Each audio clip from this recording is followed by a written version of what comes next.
If you're new to my channel, make sure to like and subscribe to continue receiving great reviews. Thanks for tuning in for another episode of our Funnel Building 101 Member Spotlight, where we only have the dopest entrepreneurs doing the dopest things. I'm excited about who we have on with us today, and she's a powerful woman. She's an entrepreneur. I believe she's a former engineer. Yes. With an engineering background, and she's taken that background and she has she's taken all of her past experience into I think one half of a dynamic duo in the company Marketing Muse. So I want you all to give a warm welcome to Shenna, and I'll let you pronounce your last name. Hi everyone, I am Shenna or Shennz. Vanessa called me Shennz, and all my friends call me Shennz. My last name is Tolentino, and it's a combination of my last name and my husband's last name. But I am excited to be here, and I don't know about everything about what Mark said. The only thing that's true for sure is that I was a former engineer, and I was in the industry for about 10 years until I decided to go do my own thing. So. So you don't know that you're a powerful woman, entrepreneur, and an automation specialist? Something like that. Well, tell us, I just gave a brief overview, but tell us about where you started and how you started in this online marketing world. And I think my story is just like any other mom's story. And, like I said, I was it's funny because I was talking to someone about arrival fallacy, and I was one of those kids that, you get straight A's, you go to college, and all those things were kind of set in motion for me because my parents, growing up in an Asian family, you're pushed for academia, right? And if you're not a doctor, you're gonna be an engineer. If you're not gonna be an engineer, like all these things, right? You're gonna be a lawyer, right? You're gonna be like top tier, right?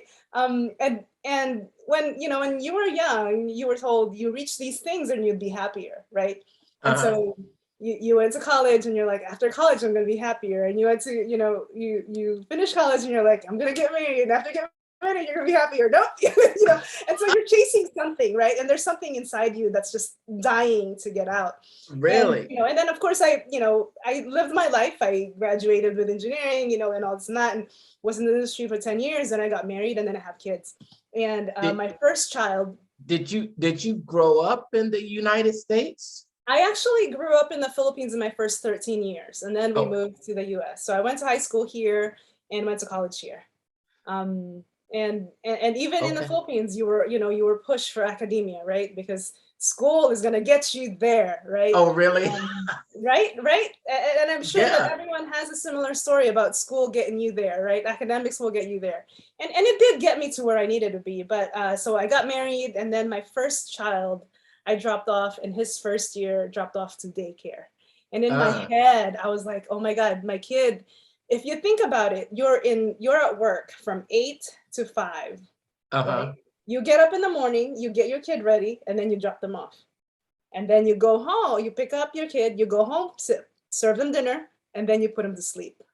Wow, that's not a lot of time. Right? And so in my head, the first year, I was like, wow, my kid is going to grow up with someone else. Wow. And there's something inside you that's just dying to get out, right? That's just, this is not it. There is something else, right?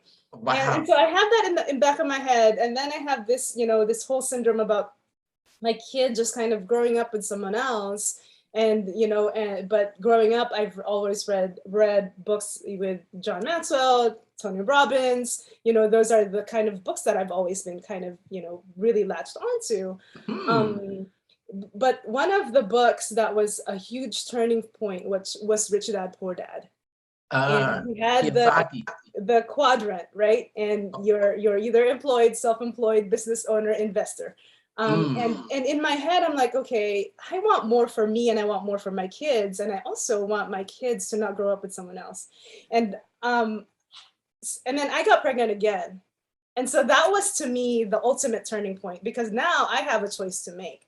I either build something so that I could spend more time with my kids, or I keep being an employee and keep dropping them off and let them grow up with someone else. And so that's the ultimate turning point for me.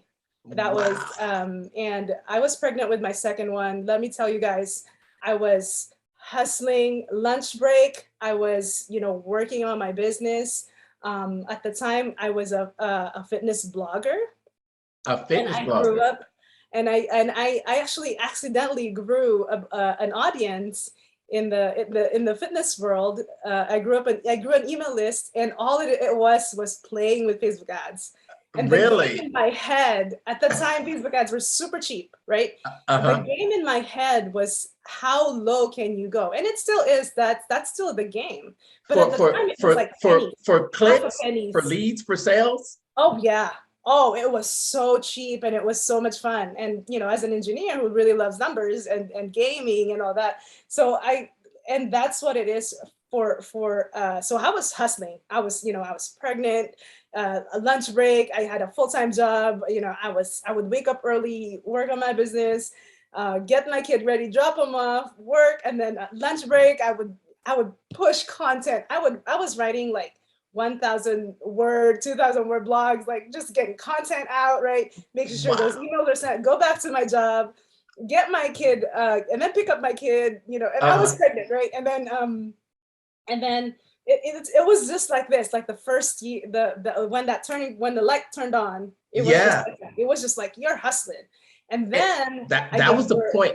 That was the point where you said that I am not going to continue on this 8 to 5, 9 to 5 hamster wheel. Yeah. Oh wow. Okay. Robert, yeah. Yeah. And then and then I give birth, and now I have maternity leave, and I had a goal in my head, and the goal was I go back to work and I give them my 2 weeks notice. How long was the maternity leave? 6 months. 6 months. I stretched my maternity leave for 6 months, and having 2 kids at home, just really little, but you're just hustling because you have a goal in your head, and and you're trying to achieve something. And to me, that was the reason why when it was time for me to go back to work, I went ahead and gave my 2 weeks notice, and that was it. And so, like every mom out there, we have that, like for some of us, that is the story. Are you enjoying this video? Now's the time to smash that heart button and hit the subscribe. What are you waiting for? You'll be glad you did. Now back to the video.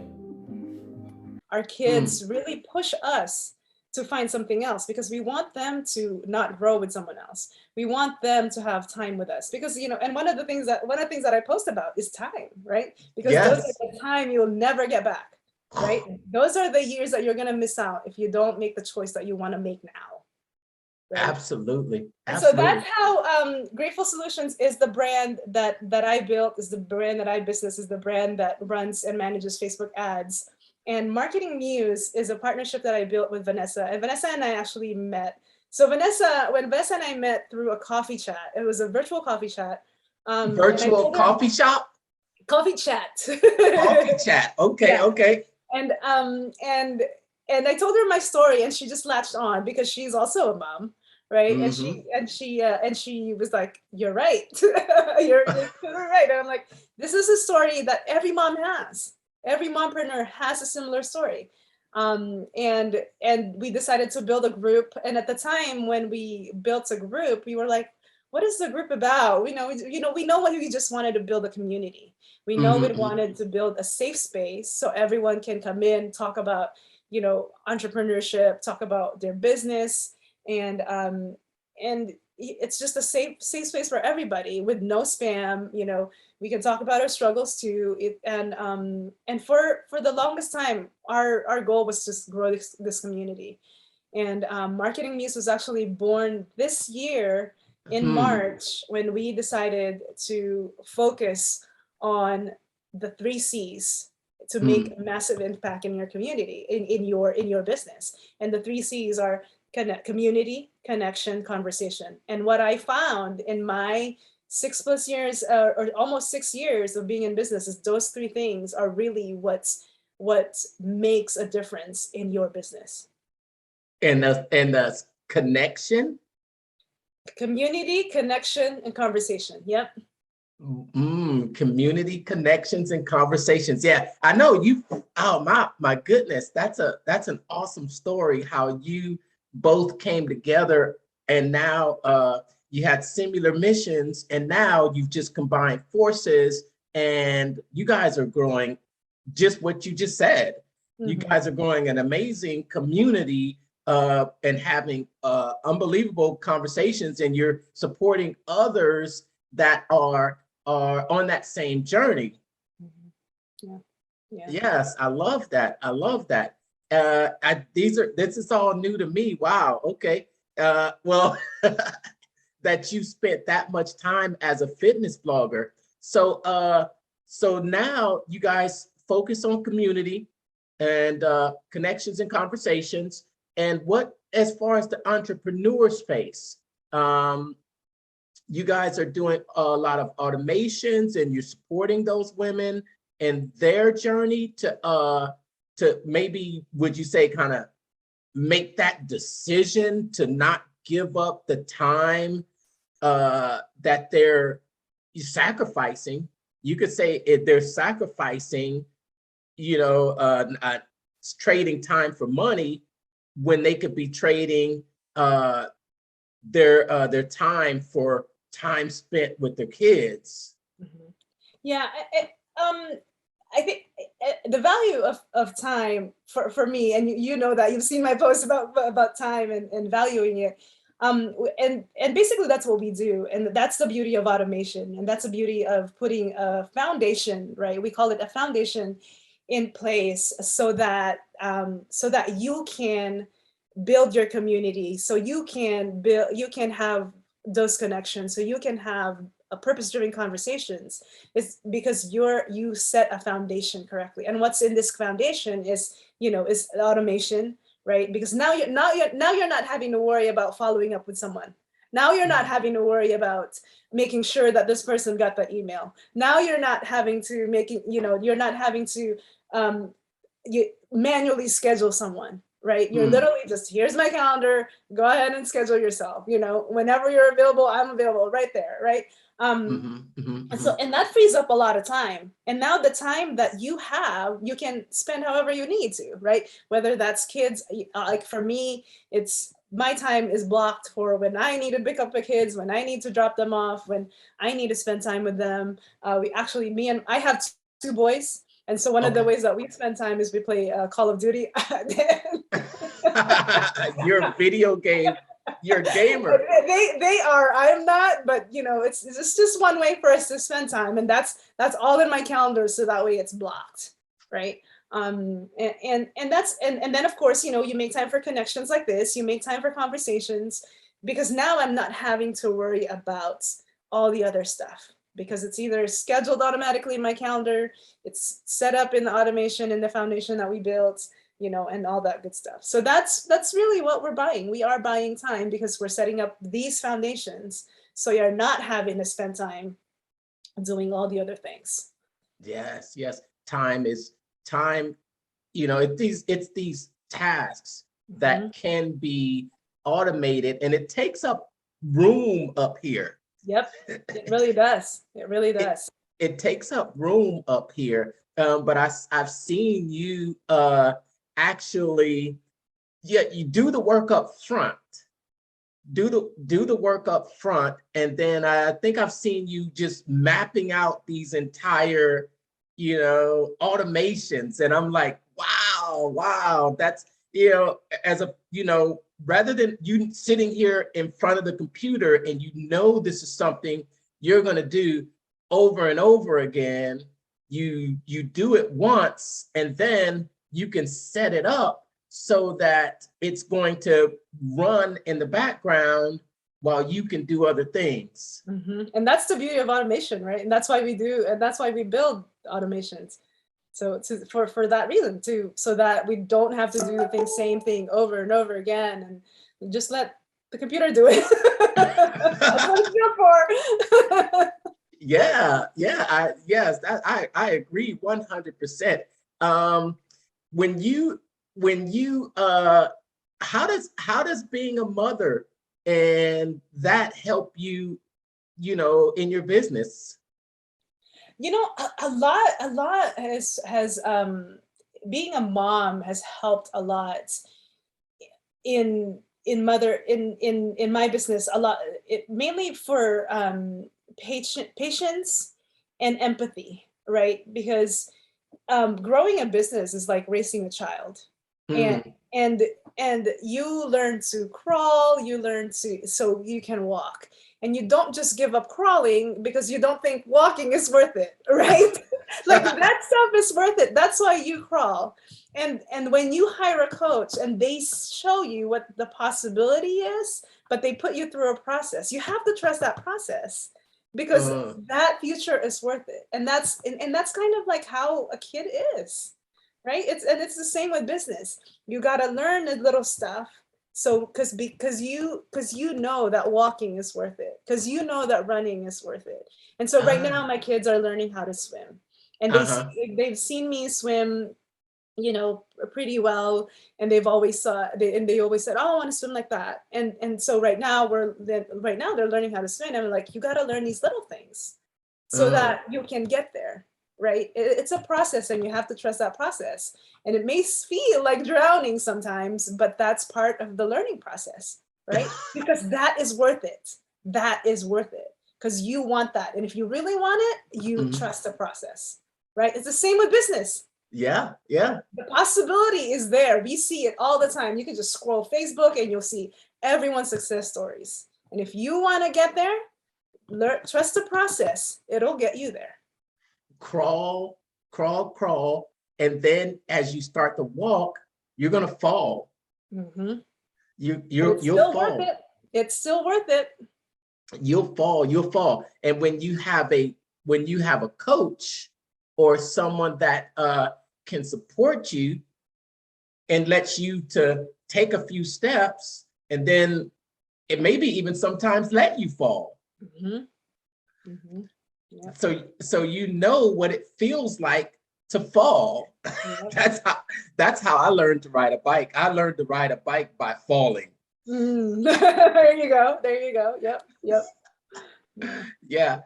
That's I think that's interesting, and I think that's that's just one reason that really, so my story wasn't the time for money thing that really pushed me into entrepreneurship, but it's interesting that's what really pushed you into it, and I think that's the story for a lot of people. It's just that here you are. I mean, you're told, or maybe a lot of us are told, that we belong in the E category. In the E category, but in that E category, it's not fulfilling. Like for you go after that next degree, you go after that next job, and you go after it. And then once you get it, you still keep going and wanting more. But it's those relationships that are so important, because you'll never get it back, and you never want to look back on that time saying, oh my gosh, I missed that. Oh my gosh, where was I? Where was I? Why didn't I see this? But being an entrepreneur, you have the ability to be flexible, get the freedom to, when you build it right, and when you can actually still continue to run a business, but still have your time, then that's just a key factor. If you were talking to someone out there right now that's listening, that's in that same position right now, where they just don't know whether they should take the time, or maybe they're a little bit a little bit cautious, like, about taking that leap to get that time back, what would you tell them? Or yeah, what would you tell them?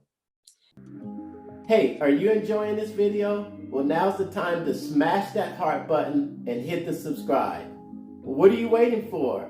You'll be glad you did. Now back to the video. I think first and foremost, I would tell them what they want. I would ask them what they want. And that's you. And Vanessa and I, when we talk about clients, it's always been, what do they want? Because that's key, right? And for me, at the time, I wanted to spend time with my kids. I wanted to have the freedom to do what I need to do so I can raise my kids the way that I want to raise them. That's what I wanted. And entrepreneurship became a vehicle to do that, right? And now what I want is impact. I want to make an impact in my client's business. I want to make sure that that what I do and what I build for them is making an impact in their business, right? So ultimately, you got to ask yourself, what do you want? Write it down, make it clear. And then from there, form a plan. Have goals, and then from there, make sure that you really want it. Because if you don't want it, you're not going to trust the process. You're going to fall and you're going to be done because you don't really want it. But if you want it, you're going to feel like drowning, but you're going to keep trying. You're going to fall so many times, but you're going to keep trying. And ultimately, that's what this is about. If you don't want it, you're not going to work hard for it. That's all there is to do it. So if someone comes to me and asks me what would be your advice for me, it would be, what do you want? What do you want? Let's build a life on something that you want. Don't build a life because that's something that I wanted or that anyone else wanted for you, right? I mean, even back in my engineering days, I mean, I loved engineering. I love numbers. And I would still probably would want to come back to it someday just for the impact piece. I was a water engineer. A what? A water resource engineer. So, a lot of, water stuff. One of the charities that I used to support was Charity Water, or water.org now. And I still really love that work, but the direct impact wasn't there. And that was one of the things that turned me off. Anyway, but a lot of the engineering stuff was what my parents wanted for me. Right. And it wasn't necessarily something that I wanted. So ultimately, it's, what do you want? That's huge. And be very clear about that. And be very clear. Yeah, I think, to me, I think it's not just the surface level want, but I think you need to dig deep, because you need to dig deep. When I start to really going after what I want, I put images of that in front of me. Nice. And I may even feel it, put myself in a position where I am in an environment, and just feel let's say if it's a situation where I'm looking at a house or a neighborhood, and I want to, just have a picture in front of me, seeing it all the time, and then also put myself in a position where I might go visit. So it gives me that, kind of that feeling that I can attach to. But you think that, so the most important thing is to know what you want. Yes. What do you think, if you know what you want, and then someone says, I know what I want, but how do I get there? It's funny you asked that, because there's multiple ways to get there. And it's so true. And sometimes you take one way and it's not necessarily the right way. And so this is where that failing happens, right? This is where that redirecting, right? And you probably heard it before when NASA sends something somewhere in the space, they always have to course correct, right? In order to get there. And that's an ideal, and that's what we're doing every day. You're course correcting every day. You're trying to, because sometimes what you want is not necessarily ready for you now, but it will be, right? And where you are right now, your plan to get there may not necessarily be the right one, so you course correct, right? And sometimes it's a matter of having conversations with people that are already there, with hiring coaches that are already there, right? And I'm a full believer. I'm not a coach. I'm a full believer of coaches. Do you play one on television? No. Coach Shennz? No, but I do believe that we all need people like that in our lives. So if you are a coach, thank you for your work. If you don't have a coach, definitely find one that is already where you want to get to, because they can show you. Why aren't you a coach? Do you or you're more of a mentor, an advisor, but not a coach. Yeah, Vanessa had asked the same thing, and I feel that I'm not there yet. I feel that there's just a lot for me.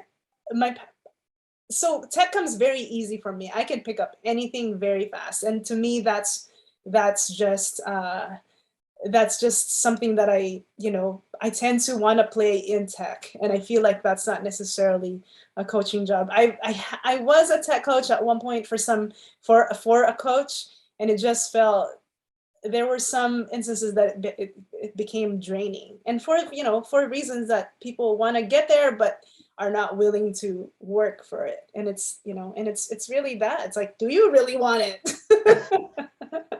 So it's the bringing that out in the person. It's bringing that out, really, because anyone can say, I want it, I want it, I want it. But when it comes to the actual, what we say, the rubber meets the road, where the rubber meets the road, where you're actually out there, and then you get a no, you're ghosted, you try something and it just doesn't work, it flops. Do you have what it takes to keep going?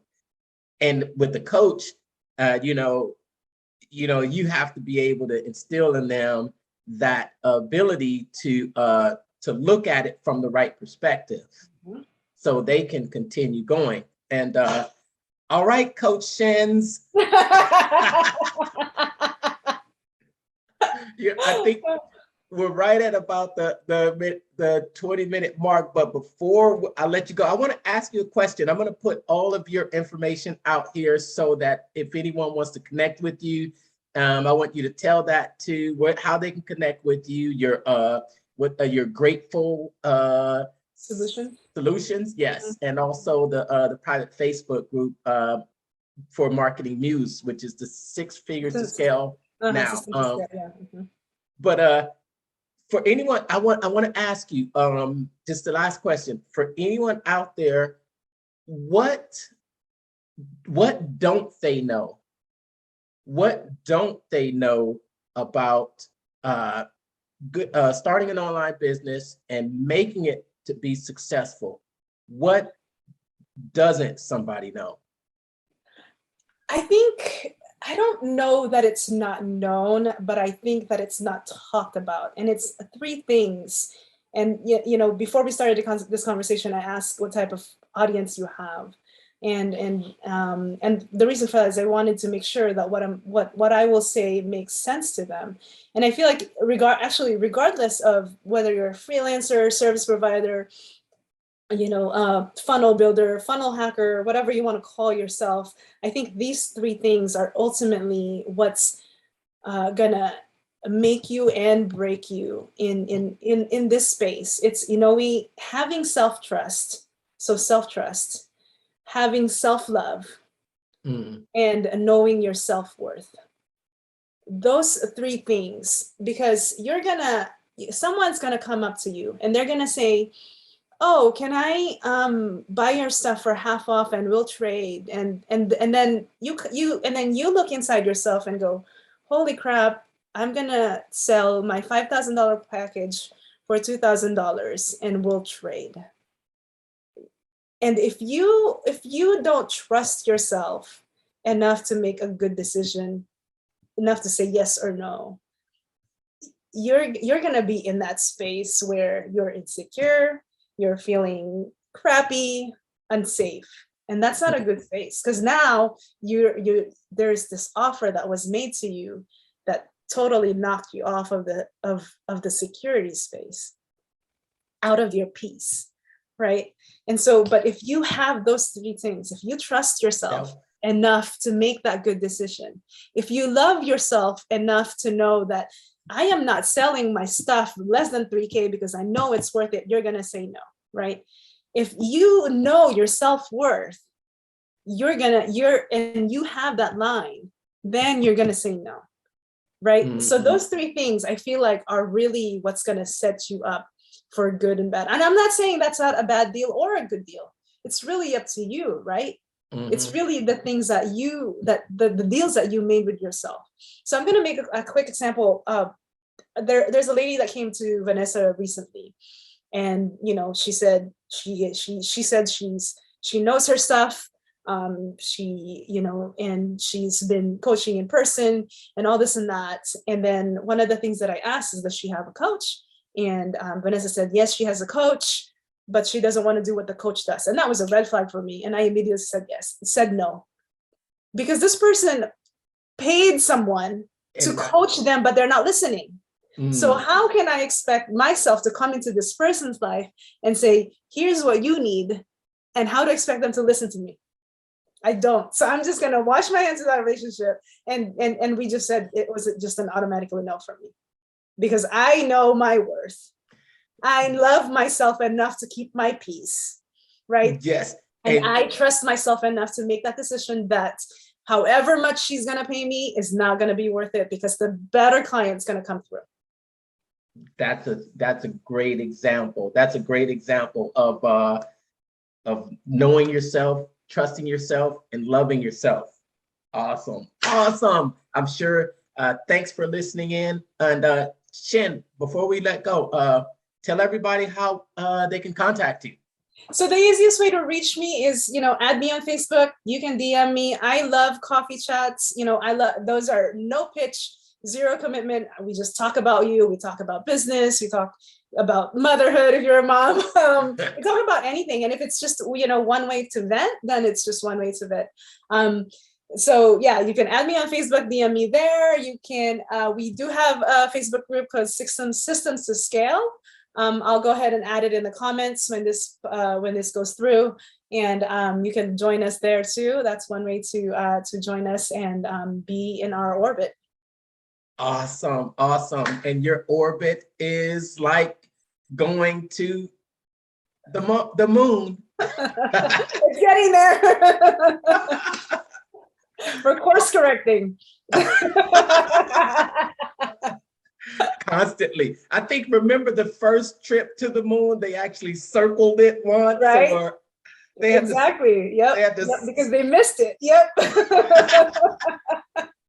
And they had to be slingshotted back. So there's more than one way to get there than just a straight line. Yep. Awesome. So great to have you. Great to talk to you. And make sure to leave your information down so anyone can contact you. Thanks for tuning in, and we'll see you next time. Thanks, Mark. Thanks, everybody.